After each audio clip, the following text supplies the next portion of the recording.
我愿特别指出，杜特尔特先生赴香港系私人度假行程，中方从未收到所谓杜特尔特前总统及其家人向中国政府寻求庇护的申请。对于某些无中生有或别有用心的所谓知情人士透露，希望媒体朋友们认真甄别，切勿轻信。 By June or July. Go ahead, make my day, Mr. Trillanes! Yan mo! Sige ka lang nagak yan ng ICC. Sige! Go ahead! Eh, sumama ka pa! Mag-serve ng warrant! Sumama ka! Ikaw mismo magpuna sa akin! Kung kailan umugong na susunod na siyang ipaa-aresto ng International Criminal Court o ICC, doon naman daw binawian ng security detail sa Senator Bato de la Rosa, partikular ang mga nagbabantay sa kanya sa Davao. Ayon kay Senator Bato de la Rosa, nakumpirma niya ito nang umuwi siya ng Davao at hindi naabutan ng dalawang pulis na palaging nagbabantay sa kanya. Gayon pa man, naiintindihan naman daw ito ni Senator Bato de la Rosa. Nag-iingat ang mga commander nila. Yung mga unit commander ba, nag-iingat na hindi masilip. Hindi masilip na? Na may tao sila sa akin. Mainit man ang gobyerno sa akin, di ba? May hiwalay rin daw siyang security sa Maynila na galing din sa PNP. Pero wala pa raw impormasyon ng senador kung binawi na rin ito. Matapos i-recall ang kanyang security detail, marami raw ang nag-apply ng mga retiradong pulis at mga sundalo para mabantayan siya. Nasa 10 raw ang tinanggap niya sa mga nag-apply. Hindi naman daw nababahala si Senator Bato de la Rosa para sa kanyang kaligtasan, lalo na tuwing nasa Davao siya dahil aniya home court niya doon at halos lahat kakilala niya. Hindi rin daw limitado ang kanyang kilos at tuloy siya sa pangangampanya kahit sa labas ng Mindanao dahil wala pa naman daw inilabas na warrant of arrest laban sa kaniya. Sagot naman ng Malacanang tungkol sa pag-recall ng security detail ng senador. Nasaan po ba kasi si Senator Bato? Baka kasi po nawala po siya. So hindi naman pwedeng tumambay lamang po yung security nang wala po siya. Siguro po pagka siya yung nagpakita po, hindi naman po yan magiging problema. Pero giit ng PNP, fake news ang sinabi ni Senator Bato de la Rosa na binawian siya ng security detail. Nang tanungin naman si Senator Bato de la Rosa kung susuko siya sakaling ipaa-aresto na siya ng ICC. Kung hawak nila ng warrant of arrest na issued by local court, yan, pwede ako magparisto. Pero kung hawak na ng warrant of arrest ay galing sa ICC, hindi ako magparisto. Hindi Hindi rin daw uubra kung mag-disguise o ibang anyo siya para makapagtago. tinry ko, nag-cap ako, nag-jacket ako, nag-mask ako. Nakita ko ng isang tao doon sa Bicol. Sabi sa akin nung tao nagbibinta doon sa Bicol ng kamuti, kilala kita. Si Bato ka. Si Bato ka. Sabi ko, wala, napatay na. Kaya wala na rin umanong balak na lumabas ng bansa si Senator Bato de la Rosa at kung magtatago man daw siya, dito na lamang umano sa Pilipinas. Tila ginawa pa niyang katawa-tawa ang mga reklamong nakasampa sa kaniya at ibinahagi pa niya ang kanyang mga hakbang na gagawin upang hindi umano siya maaresto. Kung sa tanga-tanga. Samantala, itinanggi naman ng China na may natanggap silang asylum request mula kay dating Pangulong Rodrigo Duterte at ng kanyang pamilya. Ayon sa kanilang Ministry Foreign Affairs, ang pagbisita kamakailan ng dating Pangulo sa Hong Kong ay para nila sa isang private holiday. Matatandaang nitong March 7 nang pumunta si dating Pangulong Rodrigo Duterte sa Hong Kong para dumalo sa isang event kasama ang mga OFW. Sa araw ding yun, inilabas ng ICC Pre-Trial Chamber 1 ang arrest warrant para sa kaniya. March 11 naman ang tuluyan ng arestuhin si dating Pangulong Rodrigo Duterte pagka-uwi niya sa Pilipinas. Pero sa isinagawang pagdinig ng House Tri-Committee ukol sa fake news at online disinformation kasama ang ilang vlogger na pro-Duterte, ay ito ang nakakagulantang at nakakakilabot na kanilang natuklasan, partikular na sa malalim na ugnayan ng China at sa dating Pangulo. Narito ang buong detalye. Panuurin, pakinggang mabuti at kayo na ang bahalang humusga. Ngunit bago tayo magpatuloy, huwag kalimutang i-like, share, subscribe, and click the notification bell for more updates and for more upcoming videos. Maraming salamat! From Madam Kiambao Reyes. Is Your she Honor. still around? Yes, Your Honor. Yes, thank you. a perusal of your blogs, palagi mong nilalagay sa iyong mga blogs na this post is protected by Article 3, Section 4 of the 1987 Philippine Constitution. Tapos, defend free speech and note to bullies. Would that be true? Nasinulat ko po yun. Is it true na sinulat In ko your po yun? blogs, nakita ko yung mga nakalagay sa blog mo. It's either this post is protected by Article 3, Section 4 of the 1987 Philippine Constitution, at saka defend free speech and no to bullies. Your Would Honor, that be true? Your Honor, una po, wala po akong blog, so that's just my personal Facebook account. And yes, nilalagay ko po yun, yung disclaimer na yan, kasi nga po, medyo sensitive po ngayon tayo sa mga ganyang post, di ba? So I have to remind the readers also that these are just opinions, these are just reactions, it's no news, and our free speech is protected by our Mr. Chair, Constitution. simple lang po naman yung tanong ko eh. Ano po yun, Your Kung Honor? Ang tanong ko lang naman po pwedeng sagutin ng totoo. Yes, Kasi ang tanong ko lang kung lahat sa iyong post may nilalagay ka na this post is protected by Article 3, Section 4 of the 1987 Constitution, at saka defend free speech, at saka no to bullies. Yes or no? No, Yun lang sir. po, I do not need an explanation. Sir, no, sir. Not all, but most of my posts, may nakalagay pong ganon. Lately, ha? Lately po, ganon. Pero sometimes ay nakakalimutan kong ilagay yon. But as much Yes. as possible, nilalagay ko po because that's also advice din ng mga kaibigan kong abogado. Yes. May I know what Article 3, Section 4 of the 1987 Constitution all about? It's about free speech, sir. And would you free- know, Madam Kiambao, that free speech is not absolute? I understand, sir. You understand? Yes, sir. Yes, Your Mabuti. Honor. Now, matanong ko po ba, no to bullies, who are you referring to? Marami po talagang bullies din sa online at Sino po marami yung nagbubuli sa inyo? O ikaw ang nambubuli?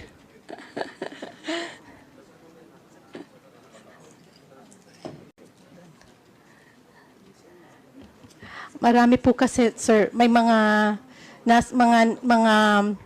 vlogger sa kabilang side, yung mga kontra sa aming mga opinion na binubuli rin po kami. Like who? Pinagpo-post ng kung ano-ano. Gusto niyo, pwede pong banggitin yung mga pangalan nila? Like who nga po? Apo.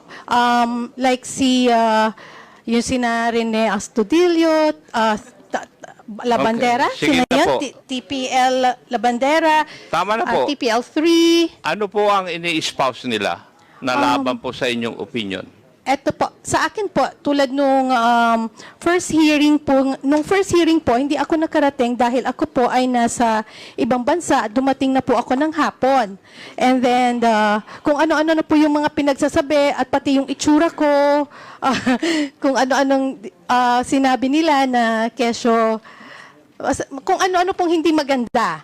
And hindi ko na rin naman po pinatulan, pero yun nga po, no to bullies, di ba? Parang just because hindi po tayo kumikibo, yun, kung ano-ano na nga yung pinagsasabi sa kanilang mga FB pages. Sana nga rin po, napatawag din sila dito at nang matanong nyo rin po ang kanilang mga opinion tungkol sa usaping fake news. Thank you. Salamat din po, Your Honor. Sinabi mo kanina sa opening statement mo, if I remember right, wala kang kinikilingan. You're not pro-BBM or Marcos. You're not pro-Duterte. Tama po. Tama po, Your Honor. I'm pro good governance. But like I said, also in my statement, I support and I respect yung pong mga pinuno at lahat ng Pilipino na sumusuporta sa aking advokasya, which is good governance nga po at free speech. Good governance. Yes Pero po. dapat po bang isali rin yung paninira? ng mga individual na tao. If Ano you are po- pro-governance, Ano po yung tanong po doon, Your Honor? dapat po ba ilalagay sa inyong mga post yung paninira? Hindi ko po masyadong makuha po yung maintindihan po yung tanong. Baka mali po ang maisigot ko. Hindi po ba question na po kayo kanina ni Honorable Abante? Nag-apologize nga po kayo eh. 3 beses. At paiyak-iyak pa po kayo.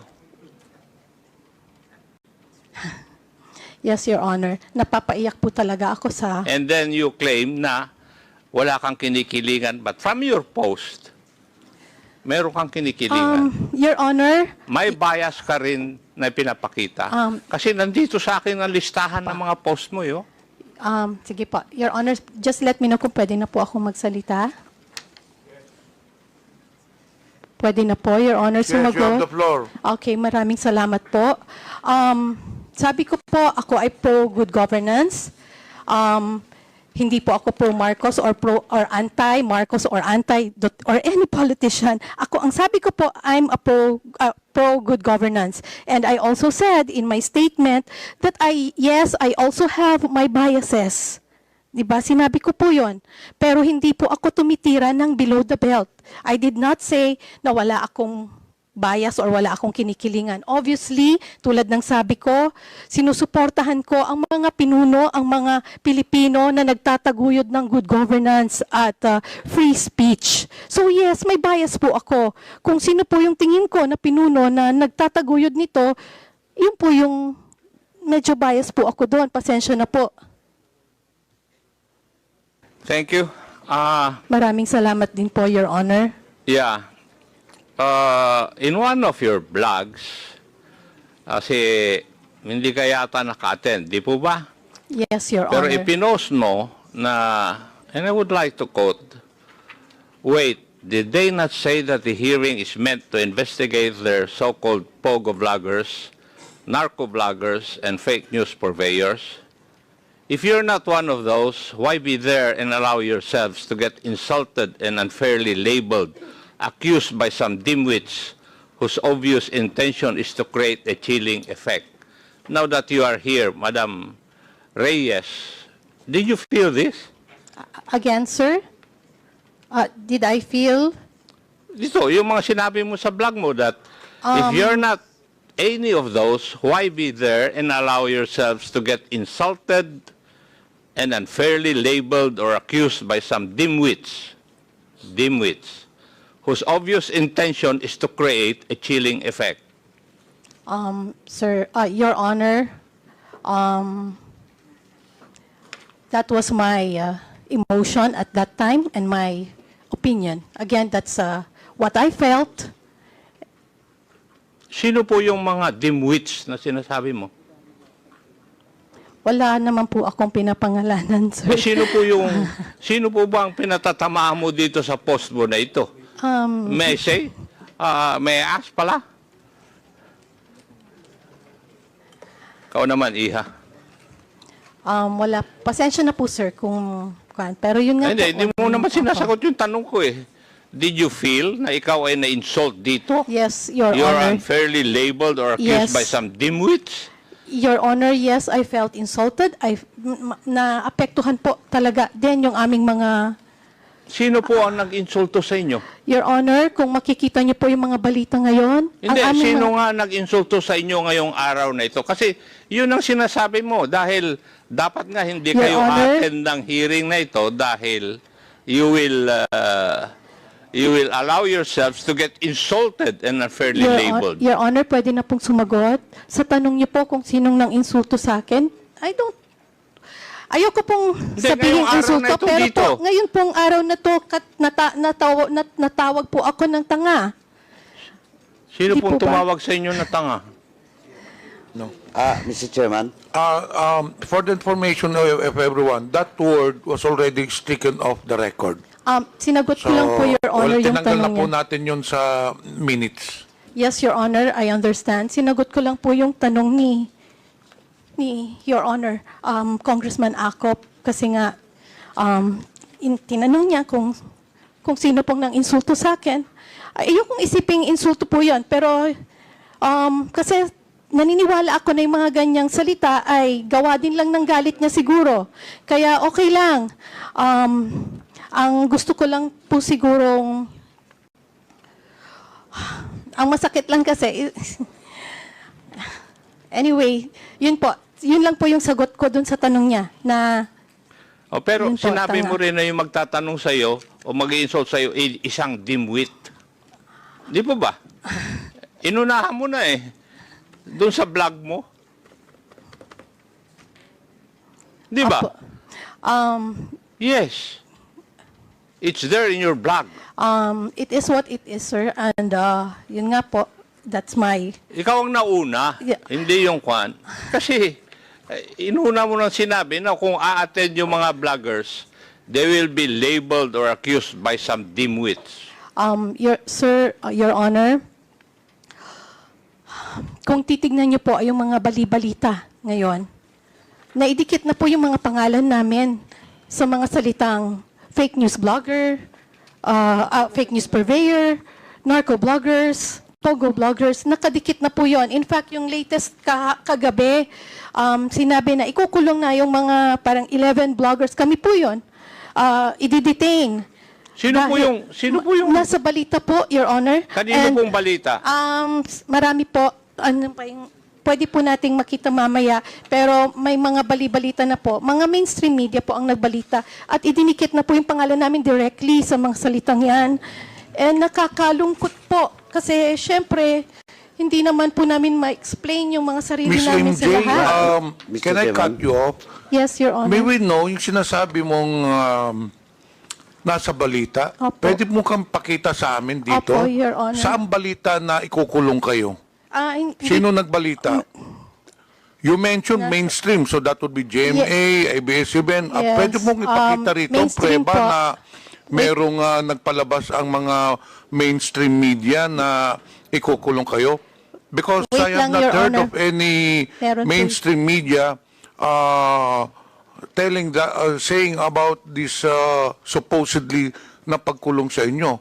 Pwede mo bang ipapakita rito yung prueba, ebidensya, Meron po. proof that this mainstream media has been saying na ikukulong kayo? Yes, Your Honor. Pwede kong ipakita sa inyo mamaya kung gusto niyo po. Kasi na-screenshot ko Sinong naman mainstream po yan. media ba yung sinasabi mo? Can you just give me Radyo Mindanao Network? Tsaka meron pa marami pa akong nabasa kasi pino-forward nga po sa amin, sir, yung Mr. mga Chairman. ganyan. Baka hindi naman mainstream media yon. Baka Mr. this is also social media personalities. meron din, oo. I don't think No, sir, if mainstream it is a legitimate media outlet, It is, Your if it is a Honor. mainstream media, these are legit people. I don't think they will make irresponsible statements such as that.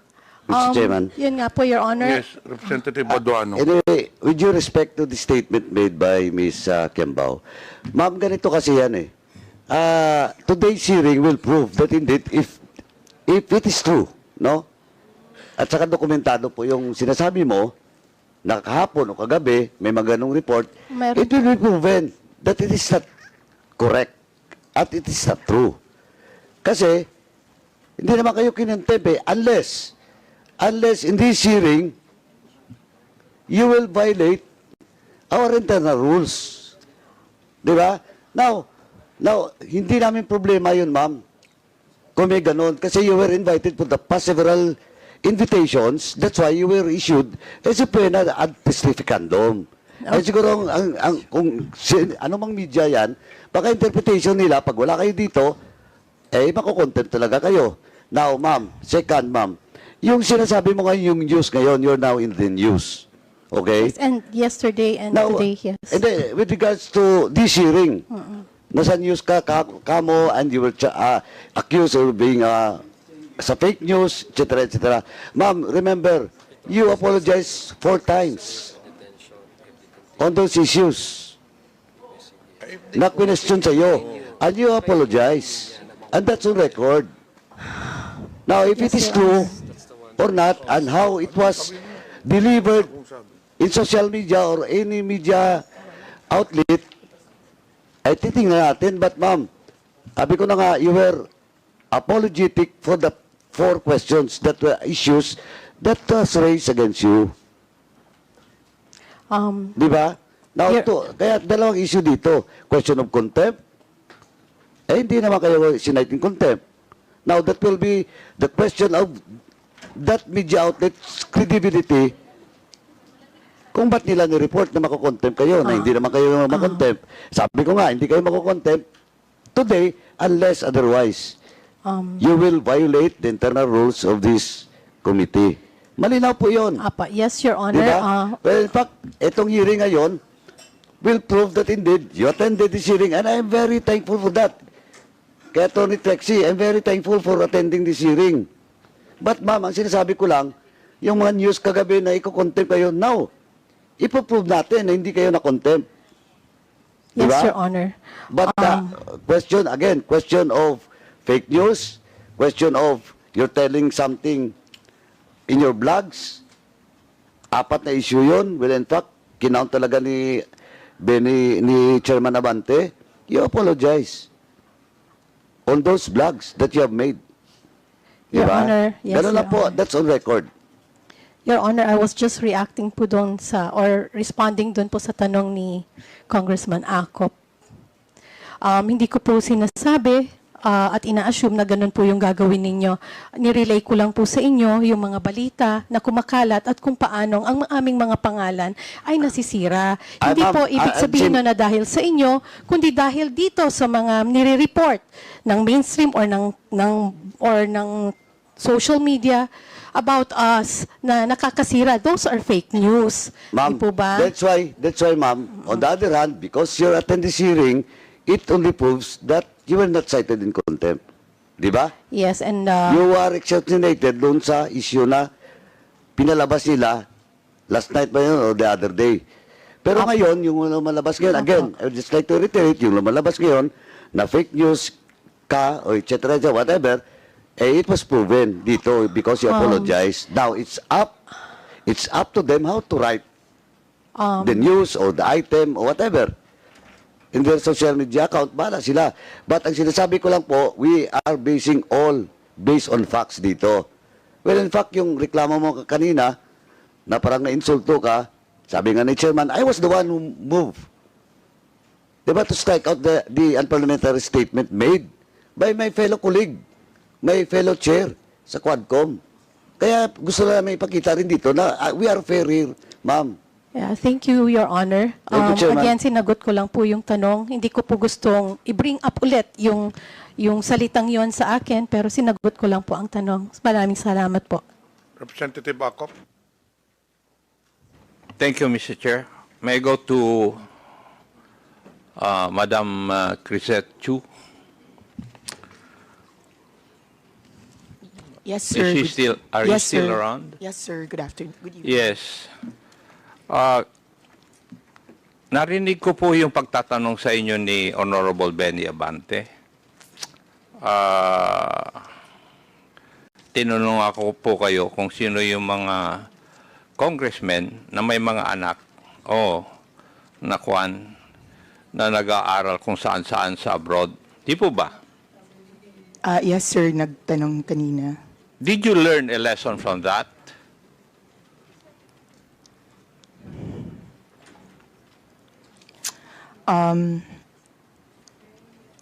Yes, sir. That the next time I say that, I should have the courage to follow up with the actual names if I have the courage to name them.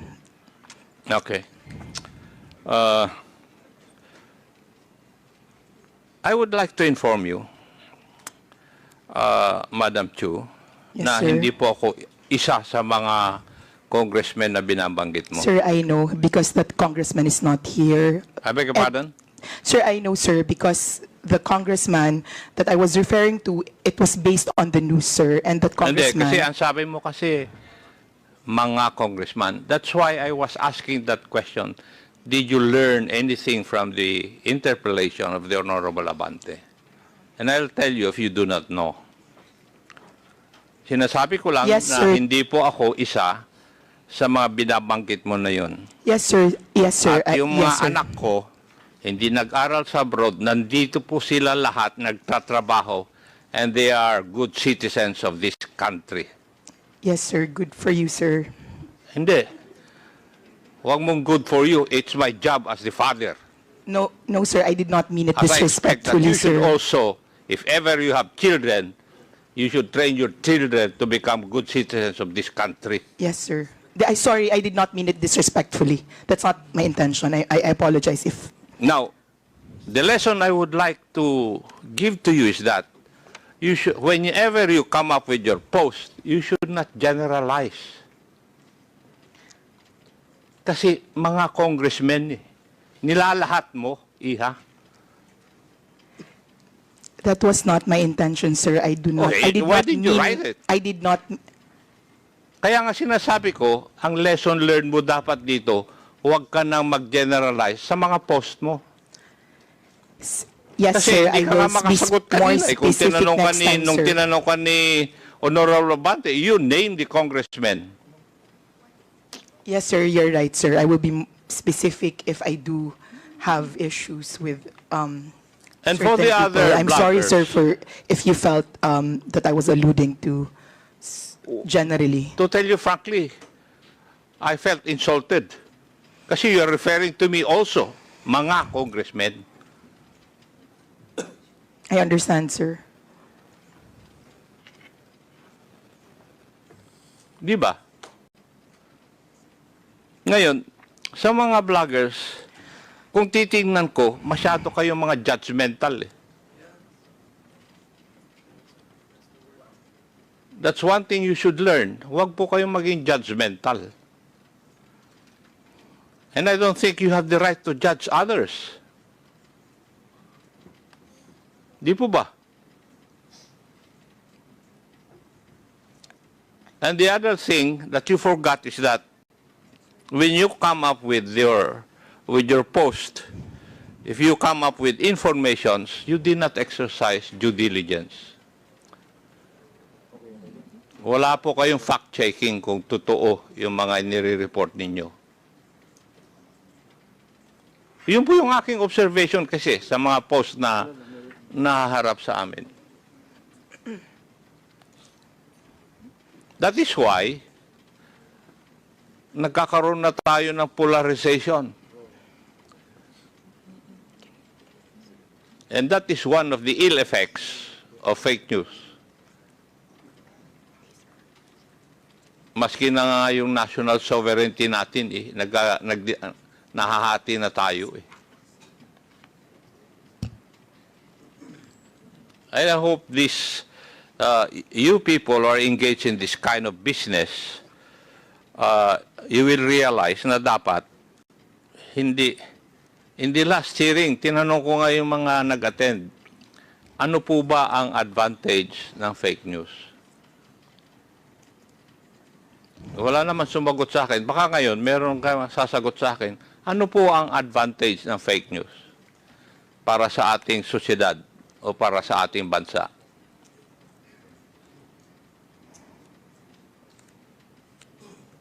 Meron po bang makakasagot sa akin nun? Sir, may I? Mr. Chair, sasagot daw? Yes, please. Hindi po kayang sagutin. Kailangan po natin ng definition ng fake news. Kasi po, merong fake news na time-bound. Totoo ngayon, bukas hindi na totoo. Katulad ni Galileo na nagsabi na heliocentric ang excuse me, Mr. Chair. solar system. Madam, please Opo. indulge me. Ano po yung unang statement ninyo? Baka po, para magkaintindihan, ay i-define po natin kung ano ang fake news. Yung sumunod na statement. Kasi minsan po, ang tinatawag na fake news ay time-bound. Posibleng totoo ngayon, bukas hindi na totoo. Katulad nga po ng heliocentric versus the geocentric solar system. Naparusahan po si Galileo. Pero 600 years later, nag-apologize ang simbahan. Dahil totoo pala siya. So, What is the advantage of fake news? No, sir, we can only answer that question if we define what fake news is. And may I know, from your background, how would you define fake news? Sir, that's one of my problems with the proposed legislation, is that it is very difficult to pin down a definition for fake news. May I know, Marami may I po know akong what binasa. proposed legislation are you talking about? Sir, Representative Ace Barber says that he proposes regulation, a regulatory framework for social media to combat fake news. And therefore, we have to define what fake news is. So in other words, as far as this representation is concerned, wala pa akong nababasa na proposal because the proposed bill regarding fake news will come out after this hearing. Yes, sir, but you're already asking us questions on fake news. Yes, kaya nga, kasi that is why we're holding this para magkaroon po kami ng clearer understanding kung bakit ano ang fake news, ano yung ill effects ng fake news, ano ang advantages. That's why I'm asking, ano ba ang advantage ng fake news? Para we can balance it. Sir, like I said, if we can have a working definition of what you call fake news, for instance, is clickbait first fake news, fake yung headline pero nasa body naman yung katotohanan. What about sarcasm, sir? Kasama po ba siya sa fake news? Paano kung jokes? Fake news din po ba yun? Gusto ko lang malaman para alam ko kung paparusahan niyo po kami, alam namin kung ano yung ginawa naming mali. Wala pang mali kasi wala pa kayong pinaviolate na bas except yung cybercrime law. Di po ba? Opo. And the other criminal laws which are controlling insofar as this issue is concerned. Di po ba? Andiyan na rin po ako, pero para naiintindihan ko po na ito ay inquiry in aid of legislation. At pinuntirya na po ng mga kinatawan dito na may problema tayo sa fake news dahil nakakapanira. Pero sir, we're pointing out a wrong, but we don't know yet how we're going to define the wrong. And it is a basic tenet sa atin sa Ligang Batas na bahagi po ng bago maggawa ng regulasyon ay may notice tayo kung ano yung masama. Gayun din po sa ating pagdidiskurso dito, kasama po dapat ang isang working definition. Ano po ba ang tinatawag natin na fake news? Baka kailangan din po ng diskurso doon. When we come up with the proposed bill, there will be a definition of terms, as always. So Maraming fake salamat news po. there will be defined. Maraming salamat po. Yes, that's the protocol of this legislative body. Whenever we come up with bills, we have a portion of that bill which define the terms embodied in the proposed bill. So nandun, i-define namin. Don't you worry. Salamat po. Yes, because if ever there will be a proposed bill, it will still undergo technical working group, and maybe most of you would still be invited. So your opinions on the matter will be known by the legislators. So magkakaroon po ng definition.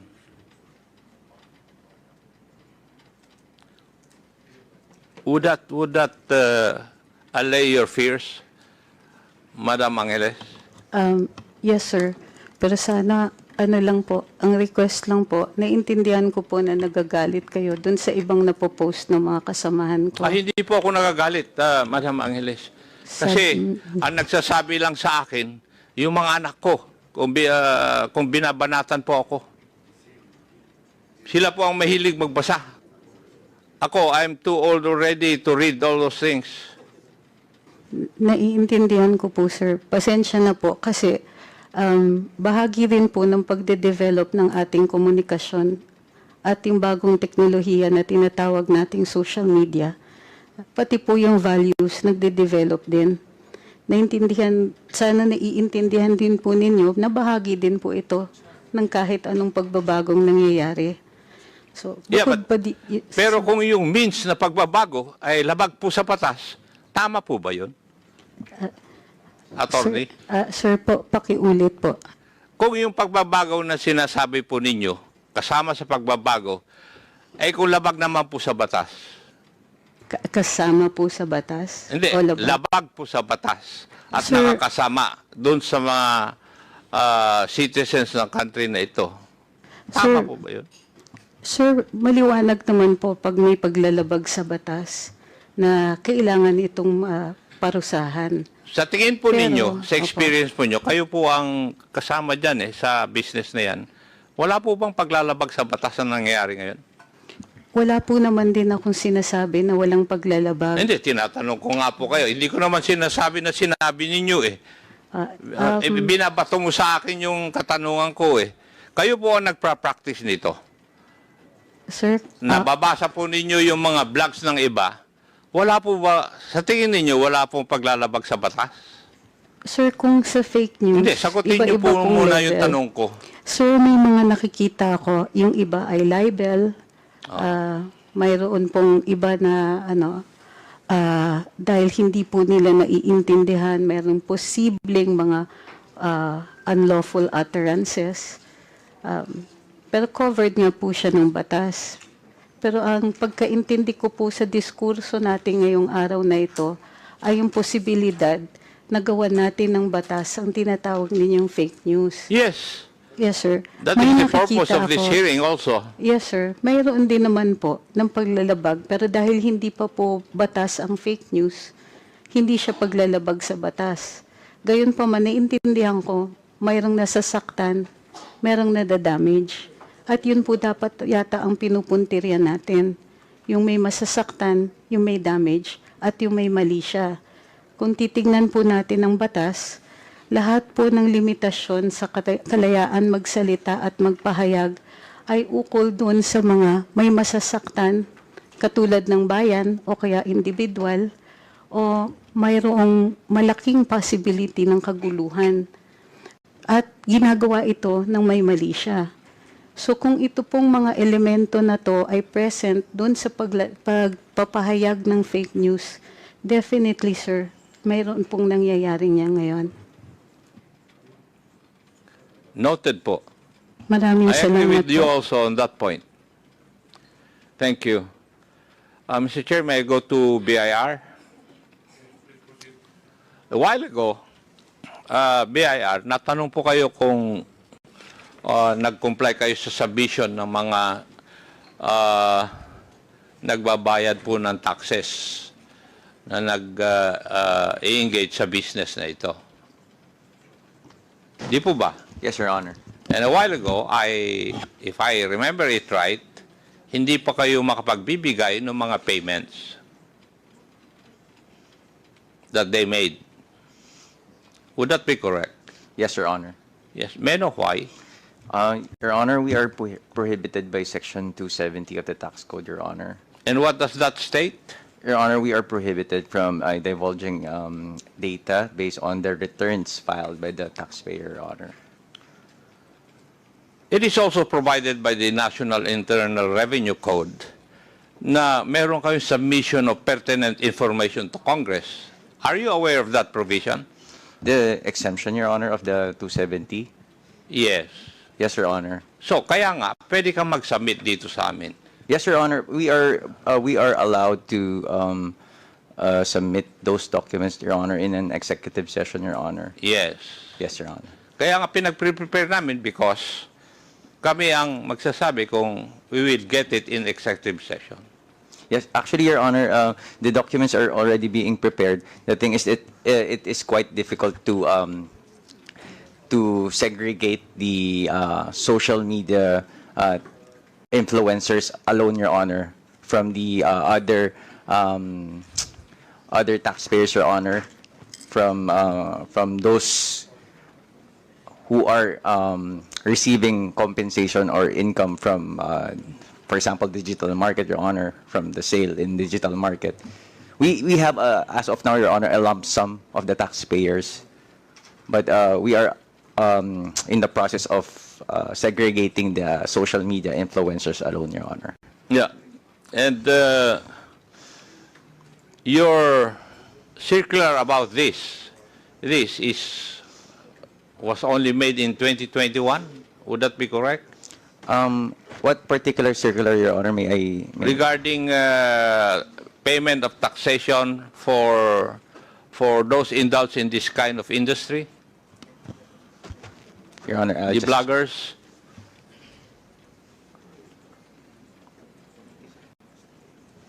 Yes, Your Honor, 2021, Your Honor. Yes, 2021. Kasi gusto namin na makita rin kung paano tinatax itong mga ito by the BIR. Kasi yun ang kasama sa question ko sa next hearing. Yes, Your Honor. Yes. Thank you, Mr. Chair. Thank you, Your Honor. Thank you, Representative Acop. The last interpolator is Representative Paulo Ortega. Thank you, Mr. Chair. Like the Honorable Romeo Acop, I will reserve some of my questions for the next hearing since karamihan po na tanong na. But additional manifestations na lang po, Mr. Chair. Siguro kanina when we got the names or the account names or aliases of our vloggers, baka pwede rin pong malaman kung meron pa silang mga ibang account saka additional na mine-maintain na accounts. Then I would like to manifest also, Mr. Chair, na we invite the other victims of fake news like our friends from the media, our friends from the showbiz industry, and other members from government as well, Mr. Chair. Thank you. Before we suspend the hearing, I have some matters to discuss. First and foremost, we would like to inform everyone that the tentative date for the next hearing will be on April 8. During the last hearing, we have issued, or rather, this committee has issued show cause orders to 34 resource persons, mostly social media personalities. Out of 34 that we have invited, 10 are present today and 24 did not attend.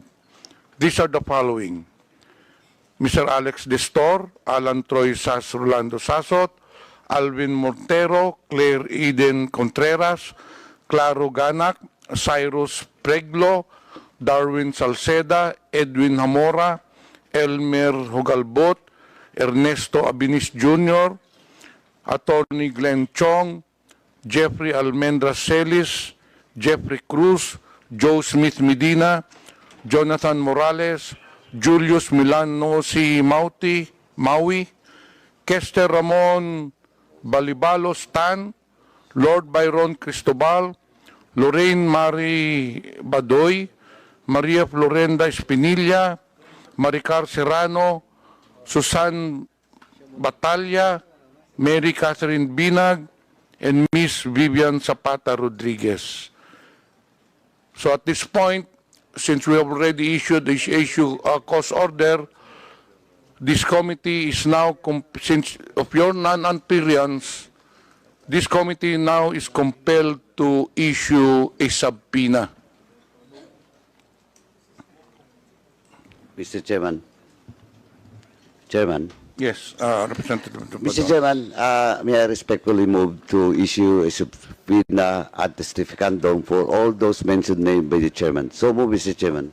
Second, Mr. Chair. Any objection?